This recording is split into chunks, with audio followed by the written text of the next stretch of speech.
Hello friends, இன்றைக்கி நம்ம யூஸ்ஃபுல்லான கிச்சன் டிப்ஸ் அண்ட் ட்ரிக்ஸ் தாங்க பார்க்க போகிறோம். வீடியோவை ஸ்கிப் பண்ணாமல் முழுமையாக பாருங்கள் ஃப்ரெண்ட்ஸ். அப்போ தாங்க பார்க்குறவங்களுக்குமே புரியும். இப்போ நம்ம வீடியோக்குள்ளே போகலாம் வாங்க. ஃபஸ்ட்டு டிப்பு என்னன்னு சொல்லி பார்க்கலாங்க. நான் இன்றைக்கி பார்த்தீங்கன்னா தக்காளி பழம் எடுத்துருக்கேன். தக்காளி பழம் பார்த்தீங்கன்னா பாதி மட்டும் எடுத்துக்கலாங்க. பாதி தக்காளி பழம் நீங்கள் எடுத்து வச்சுக்கோங்க. அதுக்கப்புறம் ஒரு டம்ளரோ இல்லை கப்போ எடுத்துக்கலாங்க. அதுக்கப்புறம் ஒரு ஸ்பூன் வச்சு தக்காளி பழம் உள்ளுக்குள்ள சீட்ஸ்லாம் இருக்கு இல்லையா, அந்த சீட்ஸ் ஃபுல்லாகவே நம்ம ஸ்பூன் வச்சு எடுத்துக்கலாங்க. இப்போ இந்த டம்ளரை நம்ம சைடில் வச்சுக்கலாம். இந்த பாதி தக்காளி பழம் மட்டும் இருந்தால் போதும். இதுக்குள்ளே பார்த்தீங்கன்னா 1/4 டீஸ்பூனுக்கு மஞ்சள் தூள் சேர்த்துக்கோங்க. அதுக்கப்புறம் நம்ம காஃபி தூள் சேர்த்துக்கலாங்க. நீங்கள் எந்த பிராண்டு காஃபி தூள் இருந்தாலும் எடுத்துக்கோங்க. ஒரு கொஞ்சம் போல் மட்டும் காஃபி தூள் நீங்கள் சேர்த்துக்கணும். அதுக்கப்புறம் பச்சை கருப்பு ஒரு கொஞ்சம் போல் மட்டும் பவுடர் பண்ணிவிட்டு தக்காளி பழம் உள்ளுக்குள்ளே சேர்த்துக்கணுங்க. அதுக்கப்புறம் நம்ம எப்போ போல் விளக்கெண்ணெய் தக்காளி பழம் உள்ளாவே ஊற்றி விட்டுக்கலாம். அதுக்கப்புறம் ஒரு குச்சி வச்சு நீங்கள் தக்காளி பழம் உள்ளுக்குள்ளே நல்லா கலக்கி விட்டுக்கோங்க. நல்லா நீங்கள் கலக்கி விட்ட பின்னாடி ஒரு திரி எடுத்துக்கோங்க. திரி எடுத்துட்டு அந்த எண்ணெய்க்குள் நல்லா நீங்கள் நனைச்சி விட்ட பின்னாடி அதுக்கப்புறம் விளக்கு பற்ற வைக்கிற மாதிரி திரியை நீங்கள் பற்ற வச்சுக்கோங்க.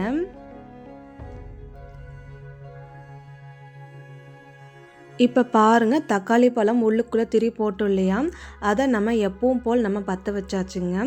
இந்த டிப்பு எதுக்காக நீங்கள் பார்த்து நம்ம வீட்டில் ஈவினிங் டைமில் நிறைய கொசு தொல்லை இருக்குங்க. அதுக்காக நிறைய பேர் வீட்டில் பார்த்தீங்கன்னா ஆளோட்டு கொசுவத்தி எல்லாமே யூஸ் பண்ணுவாங்க. நிறைய பேருக்கு ஒத்துக்கும், நிறைய பேருக்கு ஒத்துக்காமல் போயிடும். அந்த மாதிரி இருக்கும்போது இயற்கையான முறையிலேயே உங்கள் வீட்டில் இது போல் நீங்கள் செஞ்சு வச்சுக்கிட்டா இந்த விளக்கு உங்கள் வீடு ஃபுல்லாக நீங்கள் காட்டும்போது வீட்டுக்குள்ளே ஒரே ஒரு கொசு கூட வரவே செய்யாது. நல்லா எஃபெக்டிவாக இருக்கும். அது மட்டும் இல்லாமல் நல்ல ஒரு வாசனையாக இருக்கும். எந்த ஒரு சைடு எஃபெக்ட் எதுவுமே இருக்காதுங்க.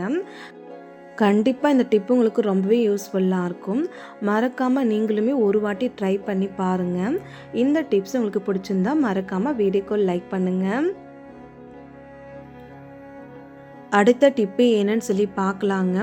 ஒரு சப்பாத்தி கட்டை எடுத்து வச்சுக்கலாங்க. சப்பாத்தி கட்டை மேலே பார்த்து நம்ம அடிக்கடிக்கு சப்பாத்தி பூரிக்கல் நம்ம தேய்க்கும் போது மாவு ஃபுல்லாகவே சப்பாத்தி கட்டை மேலே படிஞ்சிருங்க. அந்த மாதிரி படியும் போது நாளாக சப்பாத்தி கட்டை சீக்கிரமாக உடஞ்சி போயிடுங்க. அந்த மாதிரி எதுவுமே ஆகாமல் இருக்க இந்த டிப்பை நீங்கள் ட்ரை பண்ணுங்கள். ஃபஸ்ட்டு ஒரு கத்தி வச்சு ஸ்பூன் வச்சுட்டு சப்பாத்தி கட்டை மேலே மாவு எல்லாம் ஒட்டிருக்கு இல்லையா, அது ஃபுல்லாகவே நீங்கள் ரிமூவ் பண்ணிடுங்க. அதுக்கப்புறம் இந்த மாவு ஃபுல்லாகவே நம்ம சைடில் தள்ளிக்கலாம். அதுக்கப்புறம் சப்பாத்தி கட்டு நீங்கள் அப்படியே வச்சுக்கோங்க. சப்பாத்தி கட்டு மேலே பார்த்தா சீக்கிரமாக பூஞ்சைகள் எல்லாமே வந்துடும். அந்த மாதிரி பூஞ்சைகள் வராமல் இருக்க இந்த டிப்பை நீங்கள் ட்ரை பண்ணுங்கள். ஒரு 1/4 டீஸ்பூனுக்கு நீங்கள் சால்ட்டு நீங்கள் சேர்த்துக்கணும். ஒரு சின்ன சைஸுக்கு பாதி லெமன் நீங்கள் எடுத்துகிட்டு அந்த சால்ட்டு லெமன் வச்சு நீங்கள் சப்பாத்தி கட்டை ஃபுல்லாகவே நல்லா நீங்கள் தேய்ச்சி கொடுக்கணுங்க. இந்த மாதிரி நீங்கள் தேய்க்கும் போது அந்த கட்டை மேலே பூஞ்சைகள்லாம் வருது இல்லையா, அது எல்லாமே வராமல் தடுக்க இந்த டிப்பு ரொம்ப யூஸ்ஃபுல்லாக இருக்கும். இப்போ நம்ம சப்பாத்தி கட்டை ஃபுல்லாக நல்லா நம்ம க்ளீன் பண்ணியாச்சு. தண்ணி ஊற்றி ஒரு டைம் நல்லா நீங்கள் வாஷ் பண்ணிக்கோங்க. தண்ணி ஊற்றி வாஷ் பண்ண உடனே நீங்கள் பார்த்தீங்கன்னா ஒரு துணி வச்சு நல்லா நீங்கள் தேய்ச்சி விட்டுருங்க. கொஞ்சம் கூட ஈரப்பதம் இருக்கக்கூடாது. அந்த அளவுக்கு நீங்கள் துணி வச்சு நல்லா நீங்கள் தொடச்சி எடுத்துக்கலாம். பாருங்கள், இப்போ நம்ம தொடச்சி வச்சுட்டோம். எப்போவுமே நம்ம சப்பாத்தி தேய்க்கிற கட்டியாக இருக்கட்டும், சப்பாத்தி கட்டியாக இருக்கட்டும்ங்க, கொஞ்சம் கூட ஈரப்பதம் இருக்கக்கூடாது. இப்போ நம்ம ஈரப்பதம் ஃபுல்லாகவே துணி வச்சு தொடச்சதுக்கப்புறம் ஒரு கொஞ்சம் போல் தேங்காய் எண்ணெய் அப்படிலாம் சமையலில் ஊற்றிட்டு அந்த கட்டை ஃபுல்லாகவே நல்லா நீங்கள் அப்ளை பண்ணி வச்சாலே ரொம்ப நாளைக்கு நல்லா இருக்குங்க. கட்டை சீக்கிரமாக உடஞ்சி போகாது. ரொம்ப நாளைக்கு நின்று உழைக்குங்க. கண்டிப்பாக இந்த டிப்பு உங்களுக்கு ரொம்பவே யூஸ்ஃபுல்லாக இருக்கும். மறக்காமல் ஒரு வாட்டி நீங்களுமே ட்ரை பண்ணுங்கள்.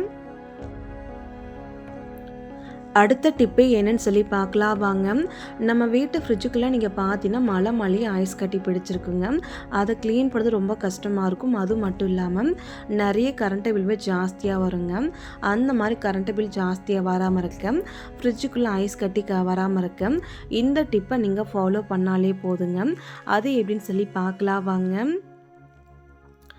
ஃபஸ்ட்டு ஒரு கப்பு எடுத்துக்கலாங்க. கப்புக்குள்ளே பார்த்தீங்கன்னா லைட்டாக நீங்கள் விதன்னு தண்ணி சூடு பண்ணி எடுத்துக்கணுங்க. அதுக்கப்புறம் 1/4 டீஸ்பூனுக்கு நீங்கள் சால்ட்டு சேர்த்துக்கணும். ஒரு பாதி லெமன் ஜூஸ் ஃபுல்லாகவே இந்த கப்புக்குள்ளே நீங்கள் பிழிஞ்சு விட்டுக்கோங்க. அந்த லெமன் தூளுமே அதுக்குள்ளே நீங்கள் போட்டுட்டு அந்த சால்ட்டு நல்லா கரையணுங்க. நல்லா கலக்கி விட்டுக்கோங்க. இது சைடில் அப்படியே வச்சுக்கோங்க. இப்போ நம்ம ஃப்ரிட்ஜுக்கிட்ட போய் ஃப்ரிட்ஜை க்ளீன் பண்ணதுக்கு முன்னாடி ஃப்ரிட்ஜு சுவிட்சை ஆஃப் பண்ணிடுங்க. அதுக்கப்புறம் ஃப்ரிட்ஜு ஒயர் இருக்கு இல்லையா, அதுவுமே நீங்கள் கழட்டி விட்டுக்கோங்க.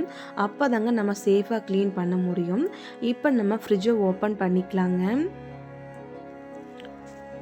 ஃப்ரிட்ஜை ஓப்பன் பண்ணதுக்கப்புறம் நீங்களே பாருங்கள், ஃப்ரிட்ஜுக்குள்ளே அதிகமாக ஐஸ் கட்டி பிடிக்காது. நான் ஏன்னா முன்னாடியே சொல்லியிருந்தேன், வீக்லி ஒன்ஸ் நான் க்ளீன் பண்ணிடுவேன்ட்டு. கண்டிப்பாக இந்த டிப்பை நீங்களுமே ட்ரை பண்ணால் உங்கள் வீட்டு ஃப்ரிட்ஜுக்குள்ளே ஐஸ் கட்டி பிடிக்காது. அப்படி மழைக்கு ஐஸ் கட்டி பிடிச்சிருந்துச்சுன்னா, நிறைய பேர் பார்த்தீங்கன்னா ஃப்ரிட்ஜுக்குள்ளேயே ஒரு பட்டன் இருக்குங்க, அந்த பட்டன் அழுத்தினாலே ஐஸ் கட்டி ஃபுல்லாகவே கரைஞ்சிருங்க. அந்த மாதிரி கரையும் போது பார்த்தீங்கன்னா நிறைய கரண்ட் பில் ஜாஸ்தி ஆகுங்க. கிட்டத்தட்ட அந்த ஐஸ் கட்டி ஃபுல்லாக கரையிறதுக்கு ஒரு 3-4 மணி நேரம் பக்கம் ஆகுங்க. அந்த மாதிரி 4 மணி நேரம் கரண்ட் பில் ஓடும்போதும் நிறைய கரண்ட் பில் ஜாஸ்தி ஆகுங்க. அந்த மாதிரி கரண்ட் பில் ஜாஸ்தியாகாமல் இருக்க, இனி காலத்துக்கு ஃப்ரிட்ஜுக்குள்ளே ஐஸ் கட்டி பிடிக்காமல் இருக்க இந்த டிப்பை நீங்கள் ட்ரை பண்ணுங்கள். நம்ம ஒரு சொல்யூஷன் ரெடி பண்ண இல்லையா, அந்த சொல்யூஷன் நீங்கள் எடுத்துக்கோங்க. நீங்கள் லெமன் தொட்டு நீங்கள் தொடச்சிக்கலாங்க. அப்படி இல்லைனா ஒரு துணி எடுத்துக்கலாங்க. துணி வச்சுட்டு இந்த தண்ணி நீங்கள் நல்லா நல்லா நனைச்சிட்டு நல்லா புழிஞ்சிட்டு அதுக்கப்புறம் ஃப்ரிட்ஜு ஃபுல்லாகவே நல்லா நீங்கள் தொடச்சி விடுங்க. இந்த மாதிரி நீங்கள் துடைக்கும் போது பார்த்தீங்கன்னா ஃப்ரிட்ஜுக்குள்ளே எந்த அளவுக்கு ஐஸ் கட்டி பிரிஞ்சிருந்தாலும் அந்த ஐஸ் கட்டி நீங்கள் துடைக்கும் போது கொஞ்சம் கொஞ்சமாக 1 நிமிஷம் 2 நிமிஷத்துக்குள்ளே இந்த ஐஸ் கட்டி ஃபுல்லாகவே தானாகவே ஐஸ் கட்டி எல்லாமே உடஞ்சி விழுந்துருங்க. இதுக்காக கஷ்டப்பட்டு நீங்கள் ஐஸ் கட்டி கரண்டி வச்சு இல்லை ஒரு ஸ்பூன் வச்சு உடச்சி எடுக்க வேண்டாம். இது போல் நீங்கள் கரைச்சிட்டு இது போல் நீங்கள் துணி வச்சு நீங்கள் தொட்டு எடுத்தாலே அந்த ஐஸ் கட்டி ஃபுல்லாகவே ரொம்ப ஈஸியாக உடஞ்சி விழுந்துருங்க. இப்போ அந்த துணி நல்லா நனைச்சிட்டு நல்லா பொழிஞ்சிட்டு இந்த ஃப்ரிட்ஜு ஃபுல்லாகவே நான் தொடச்சிக்கிறேங்க. பாருங்கள், நான் ஃப்ரிட்ஜு ஃபுல்லாகவே நல்லா தொடச்சி எடுத்துட்டேன். ஃப்ரிட்ஜுக்குள்ளே அழுக்கெல்லாம் இருந்துச்சுல, அது இல்லாமல் போயிடுச்சு. அதுக்கப்புறம் கொஞ்சம் ஐஸ் கட்டி இருந்துச்சுங்க, அந்த ஐஸ் கட்டி எல்லாமே போயிடுச்சுங்க. இப்போ நம்ம ஃப்ரிட்ஜுக்குள்ளே ஐஸ் கட்டி பிடிக்காமல் இருக்க இந்த டிப்பை நீங்கள் ஃபாலோ பண்ணுங்கள். ஒரு சின்ன கப்பு எடுத்துக்கலாங்க. கப்புக்குள்ளே பார்த்தீங்கன்னா ஒரு கொஞ்சம் போல் மட்டும் நீங்கள் தேங்காய் எண்ணெய் ஊற்றிக்கோங்க. அதுக்கப்புறம் 1/4 டீஸ்பூனுக்கு மட்டும் சால்ட்டு சேர்த்துட்டு நம்ம முன்னாடி லெமன் தூள் போட்டுள்ளே கப்புக்குள்ளே அந்த லெமன் தூள் எடுத்துக்கோங்க. அந்த லெமன் தூளை வச்சு நீங்கள் பார்த்தீங்கன்னா அந்த தேங்காய் எண்ணெய் சால்ட்டு 2 நல்லா மிக்ஸ் பண்ணி விட்டுருங்க. இப்போ நம்ம ரெடி பண்ண தேங்காய் இருக்குல்லையே, இதை நம்ம எடுத்துக்கலாங்க. ஃப்ரிட்ஜுக்குள்ளே பாருங்கள், ஃபுல்லாக நம்ம க்ளீன் பண்ணியாச்சு. ஃப்ரிட்ஜுக்குள்ளே ஐஸ் கட்டி பிடிக்காமல் கண்டிப்பாக இந்த டிப்பை நீங்கள் ஃபாலோ பண்ணி ஆகணும். நீங்கள் ஃப்ரிட்ஜு ஃபுல்லாக க்ளீன் பண்ணி முடிச்சுமே ஃபைனல் ஸ்டெப்பாக இந்த ஸ்டெப்பை நீங்கள் பண்ணி ஆகணுங்க. இந்த லெமன் தூளை வச்சு நீங்கள் பார்த்தீங்கன்னா கொஞ்சமாக அந்த தேங்காய் எண்ணெய் சால்ட் நம்ம ரெடி பண்ணோம் இல்லையா, அதை தொட்டு மெதுவாக லைட்டாக நீங்கள் எங்கெல்லாம் ஐஸ் கட்டி பிடிச்சிட்ருக்கோ அந்த இடங்கள்லாம் மெதுவாக நீங்கள் தேய்ச்சி விடுங்க. இந்த மாதிரி நீங்கள் தேய்க்கும் போது ஃப்ரிட்ஜுக்குள்ளே ஐஸ் கட்டி சேர விடாது. ஐஸ் கட்டி அப்படியே சேர்ந்தாலும் எல்லாமே கரைஞ்சி போயிடுங்க.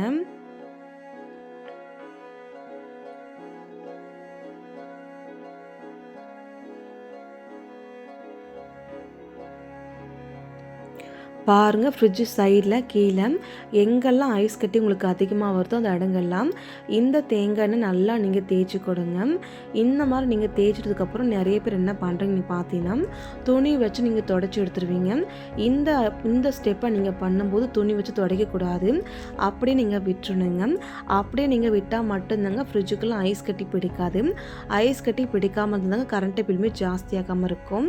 இப்போ நம்ம ஃப்ரிட்ஜு ஃபுல்லாகவே நல்லா அப்ளை பண்ணியாச்சு. அப்ளை பண்ணிட்டதுக்கப்புறம் நீங்கள் பாருங்கள், ஃப்ரிட்ஜு நல்லா பளிச்சுருக்கு, கெட்ட வாடை எதுவுமே இருக்காது. இதுக்கப்புறம் காலத்துக்குமே ஃப்ரிட்ஜுக்குள்ளே ஐஸ் கட்டி பிடிக்கவே செய்யாது. உங்கள் வீட்டில் வீக்லி ஒன்ஸ் க்ளீன் பண்ண முடியலானும் மாதத்துக்கு 1 டைம் 2 டைம் நீங்கள் க்ளீன் பண்ணாலே போதும். ஃப்ரிட்ஜுக்குள்ளே ஐஸ் கட்டி சேரவே சேராது. அந்தளவுக்கு சூப்பராக க்ளீனாக இருக்குங்க. கண்டிப்பாக இந்த டிப்பு உங்களுக்கு ரொம்ப யூஸ்ஃபுல்லாக இருக்குங்க. மறக்காமல் ஒரு வாட்டி நீங்களும் ட்ரை பண்ணி பாருங்கள். இந்த டிப்பு இந்த வீடியோ உங்களுக்கு ஏதாச்சும் ஒன்று யூஸ்ஃபுல்லாக இருந்துச்சுன்னா மறக்காமல் நம்மளோட சேனலுக்கு சப்போர்ட் பண்ணி சப்ஸ்கிரைப் பண்ணுங்கள். மறக்காமல் ஷேர் பண்ணுங்கள். Thank you friends. தேங்க்ஸ் ஃபார் வாட்சிங்.